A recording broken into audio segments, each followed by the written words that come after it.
Unbroken, the second chance. A story of sacrifice, resilience, and the warrior spirit. The Afghan dust tastes like copper and rust.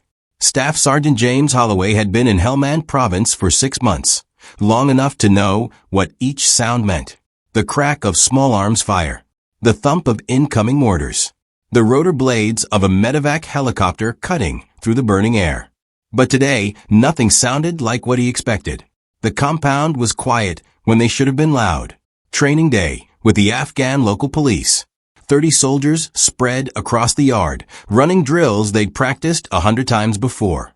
James stood near the south corner, watching Sergeant Tommy Briggs demonstrate a room-clearing technique to a group of young Afghan officers. One of them, a lieutenant named Zahir, stood close. Always eager. Always smiling. "You think he's solid?" James asked his medic, Cole Rodriguez, who stood beside him with his aid bag ready. "Seems legit," Cole said. "Been working with us for 4 months." Something feels off today. Everything feels off in Afghanistan. James knew Cole was right. But after 6 months, his instincts were usually sharp.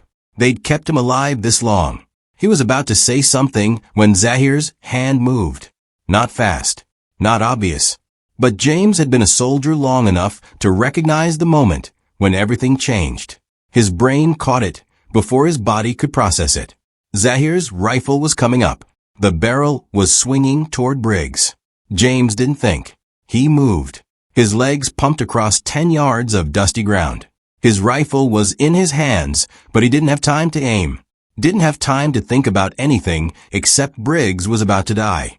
James hit him like a linebacker. They crashed to the ground together just as the first shot fired. The bullet meant for Briggs found James instead. It hit his left thigh like a sledgehammer made of lightning. The impact tore through muscle and bone and artery. James felt the world slip sideways. More gunfire erupted. Screaming. The chaos of a compound under attack from inside. James looked down and saw his leg was leaking. Not bleeding. Leaking. Like a punctured water balloon.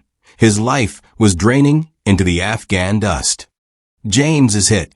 James is down. Cole was already moving, his medical training overriding everything else. He dropped beside James with his aid bag and did a rapid assessment. The exit wound was worse than the entry.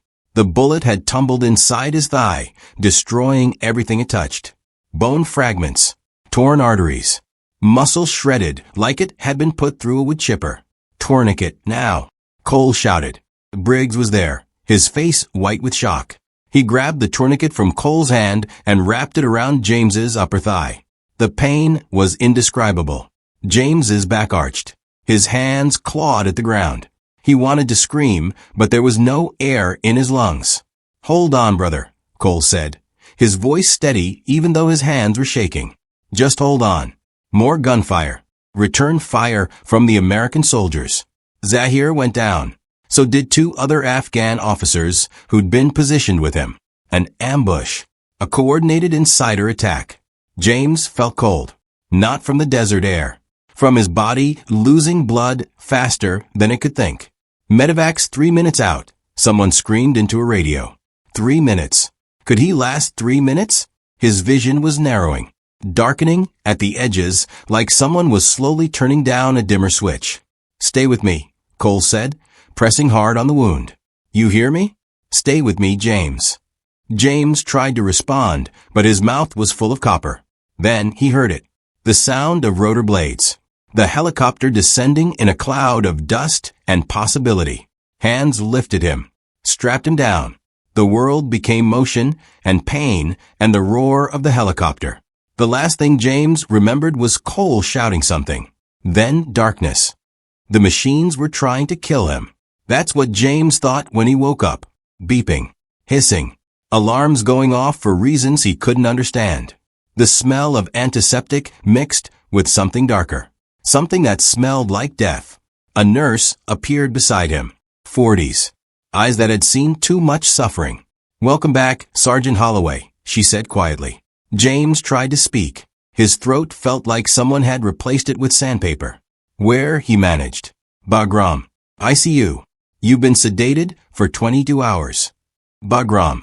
That meant he'd been airlifted from the compound. That meant he'd survived the first 12 hours. James swallowed hard. My team. They're fine. You saved Sergeant Briggs's life. Relief flooded through him, followed immediately by a crushing weight. Because he knew what came next. He'd seen it happen to other soldiers. He'd heard the conversations in the barracks about guys who lost limbs. My leg, James whispered. The nurse's expression changed. Became careful. Professional.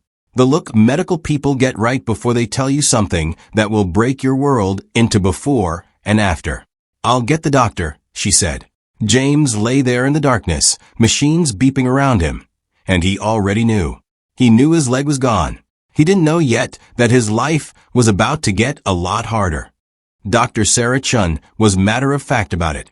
The bullet severed your femoral artery, she explained, standing at the foot of his bed with a chart in her hands. We got you here in time to prevent you from bleeding out, but the tissue damage was catastrophic. Infection set in within hours despite our best efforts. James didn't say anything.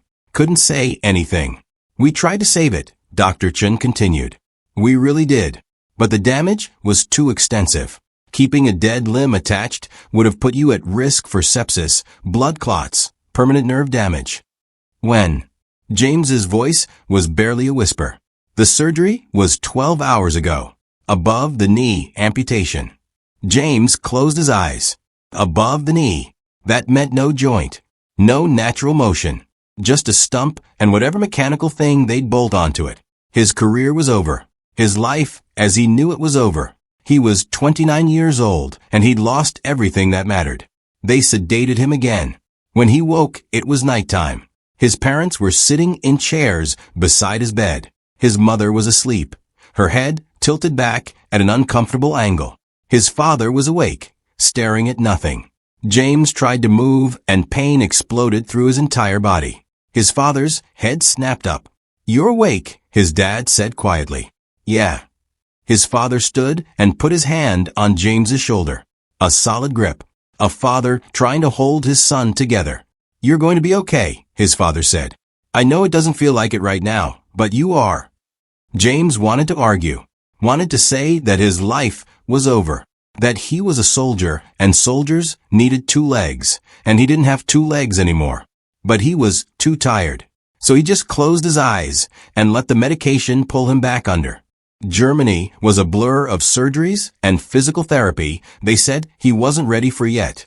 At Landstuhl Regional Medical Center, they cleaned up the amputation, reshaped the bone, prepared the residual limb for a prosthetic that would allow him to stand on 2 legs that would never be the same.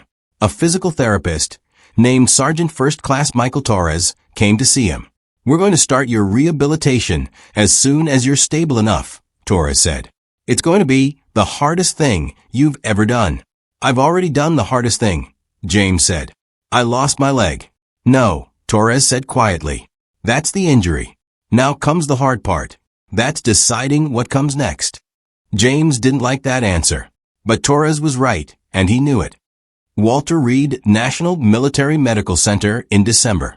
James arrived in a wheelchair, his leg ending in a smooth rounded stump wrapped in bandages that smelled like infection and hope. The hospital was full of broken soldiers. Missing limbs. Missing eyes. Missing pieces of themselves they'd left scattered across deserts and mountains in countries they'd never chosen to visit. A physical therapist named Kelly Monroe came to his room on his first morning. She was in her 30s, fit, with the kind of eyes that had seen suffering and decided to do something about it, instead of looking away. We're going to start you with basic exercises, Kelly said, pulling a chair beside his bed.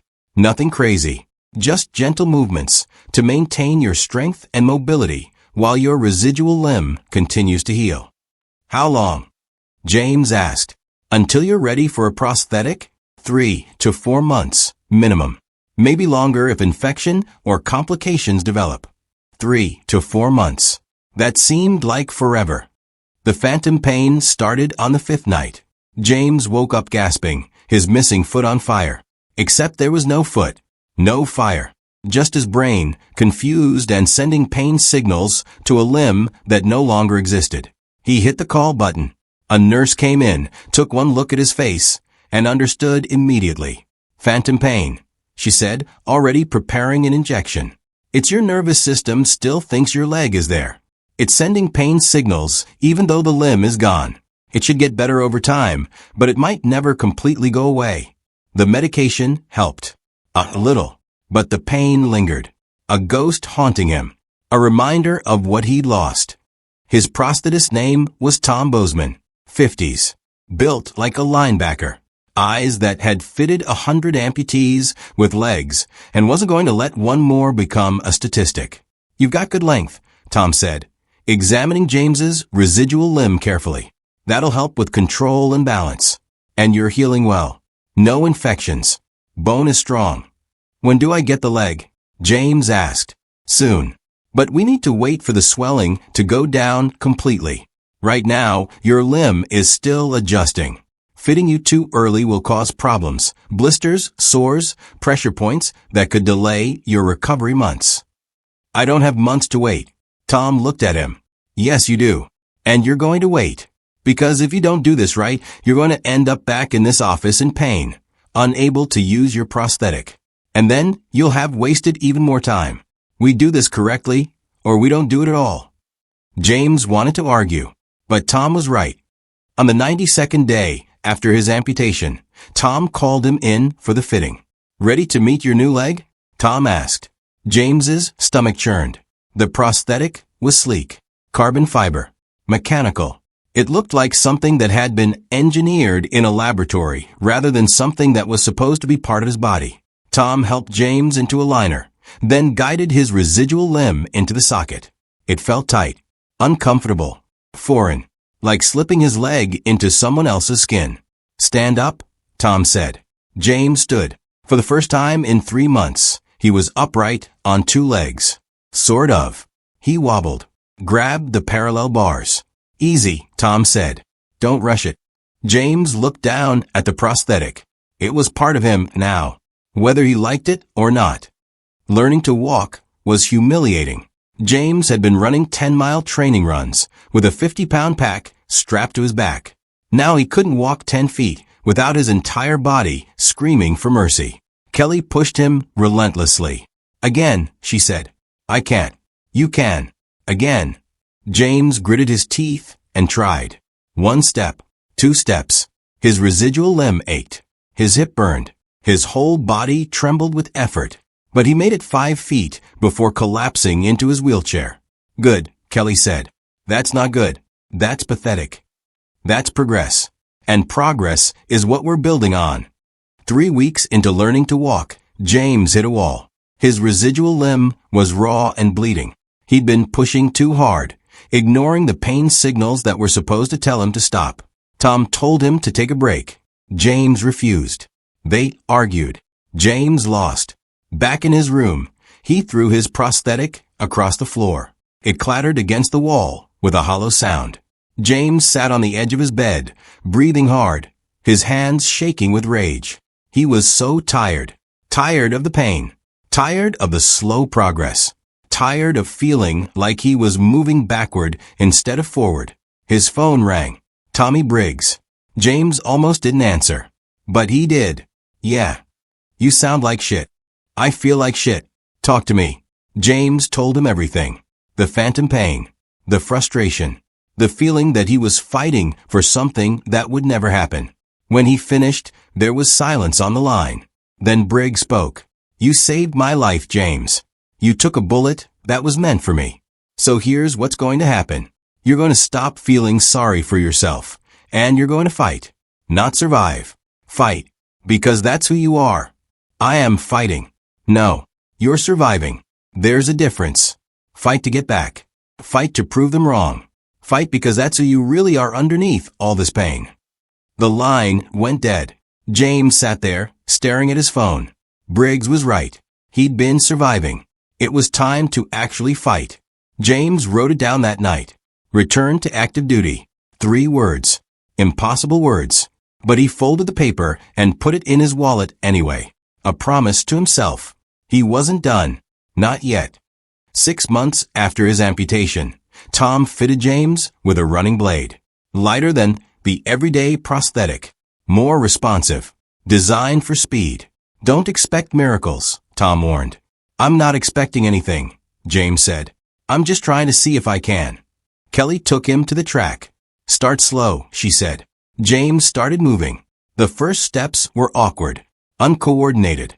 The blade felt springy and unstable under his foot. But then he found his rhythm. And he was running. Not fast. Not far. But he was actually running. After 50 meters, he had to stop. His lungs were burning. His residual limb was aching. But he was grinning. How'd that feel? Kelly asked. Like I'm still alive, James said. She smiled. Let's do it again. 9 months after the shooting, James faced his first real evaluation.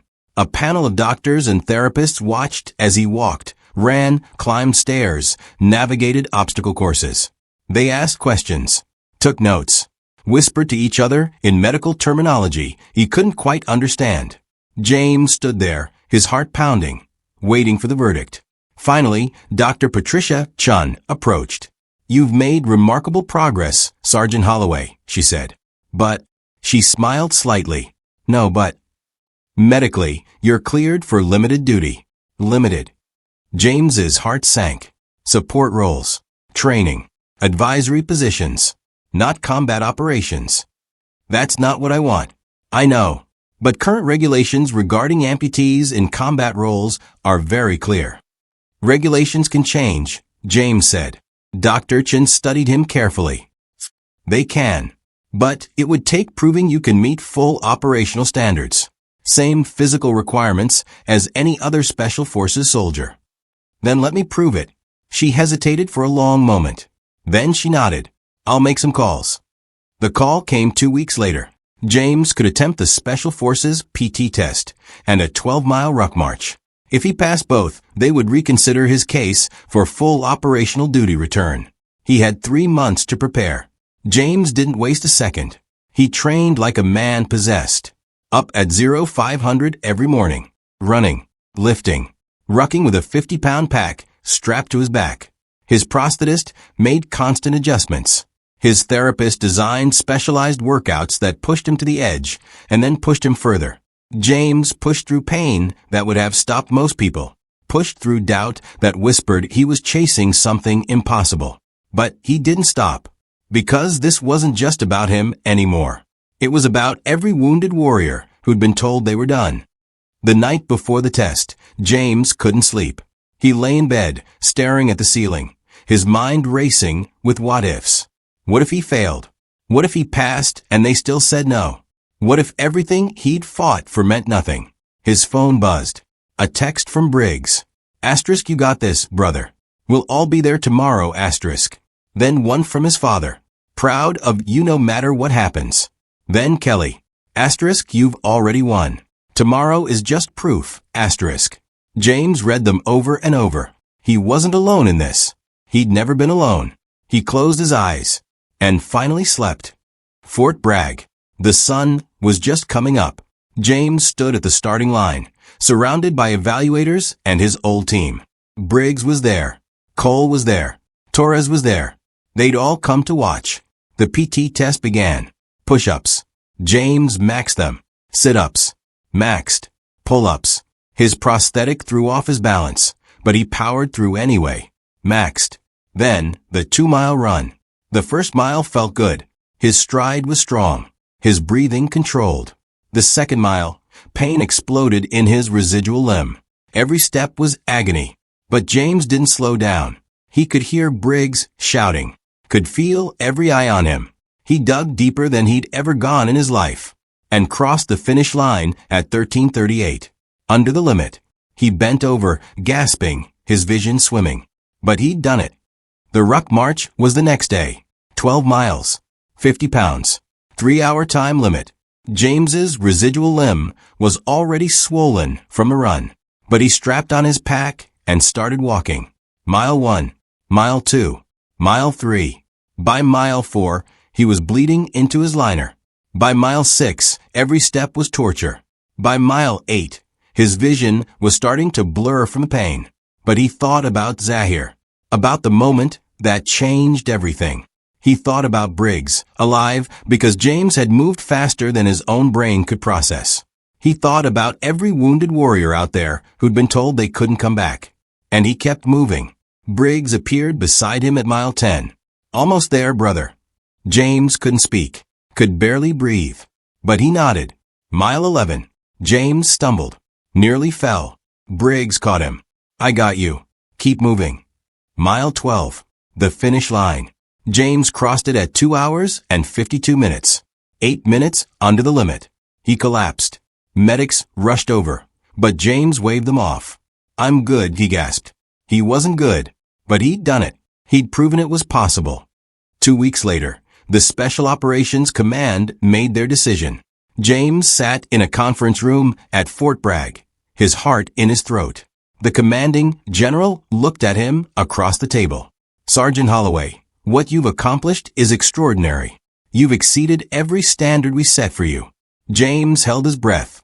However, the general continued, we cannot authorize your return to full combat operations at this time. James's heart sank.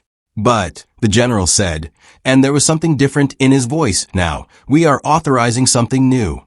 A Special Forces instructor and advisor position. Active duty. You'll help train the next generation. And you'll work with our medical teams to develop new protocols for wounded warriors returning to service. The general stood. You're a pioneer, Sergeant Holloway. You've opened a door that was closed. And because of you, others will follow. He extended his hand. Welcome back to active duty. James shook it, his throat tight with emotion. It wasn't everything he wanted, but it was more than he'd dreamed possible. 1 year later, James stood in front of his first class of Special Forces candidates. 25 young soldiers. Eyes sharp. Bodies ready. They didn't know his story yet. My name is Staff Sergeant James Holloway, he began. I'm a Green Beret. I've deployed to Afghanistan. And I lost my leg saving my teammate's life. He pulled up his pant leg. The room went completely silent. I'm showing you this because I want you to understand something fundamental about being a warrior. It's not about being invincible. It's about being unbreakable. He walked down the aisle between them, his gait nearly perfect. Only someone looking closely would notice the slight difference. You will face impossible situations. You will get hurt. You will fail. And in those moments, you'll have a choice. You can let it define you, or you can let it refine you. James stopped and looked at each of them. I chose to refine myself. And I'm here because of that choice. A hand went up in the back. Yes. Sergeant, was it worth it? Everything you went through to get back here. James thought about the question, about the pain, the surgeries, the phantom agony, the tears he'd shed alone in his hospital room, about learning to walk again like a child, about the moments he wanted to quit. Then he thought about Briggs, alive because of a split-second decision, about standing here in uniform, still serving, about the door he'd kicked open for others. Every second, James said. Every single second. The room erupted in applause. 5 years later, James received a letter. It was from a young soldier, a double amputee, from an IED blast. The letter was simple. Sergeant Holloway, *, I heard your story. You showed me I'm not done. Thank you for not giving up. Because of you, neither will I, *. PFC Marcus Chun. James read it 3 times. Then he folded it carefully and put it with the others. There were dozens now, from wounded warriors across the country. All of them saying the same thing. You showed us it was possible. James stood and walked outside. The North Carolina sun was warm on his face. He thought about that day in Afghanistan. The gunfire. The blood. The moment everything changed forever. He'd lost his leg that day. But he'd found something more valuable. Purpose. Not despite his injury. Because of it. Briggs pulled up in his truck. You ready? He called out. James grabbed his gear. Always. They were heading to Fort Benning. James was giving a talk to a new class of Ranger candidates, sharing his story, inspiring the next generation. This was his mission now, and he'd never felt more like a soldier. As they drove off, James looked out the window at the passing landscape. He thought about all the battles he'd fought. The ones on foreign soil. The ones in hospital rooms. The ones inside his own mind. He'd won some, lost others. But he'd never stopped fighting. And he never would. Because James Holloway had learned the most important lesson of all. You can lose a limb. You can lose a battle. But you never have to lose yourself. The truck disappeared down the road, carrying a warrior who'd been broken but never defeated. A man who'd faced the impossible and made it possible. A Green Beret who proved that the strongest weapon isn't carried in your hands. It's carried in your heart. And James Holloway's heart was unbreakable.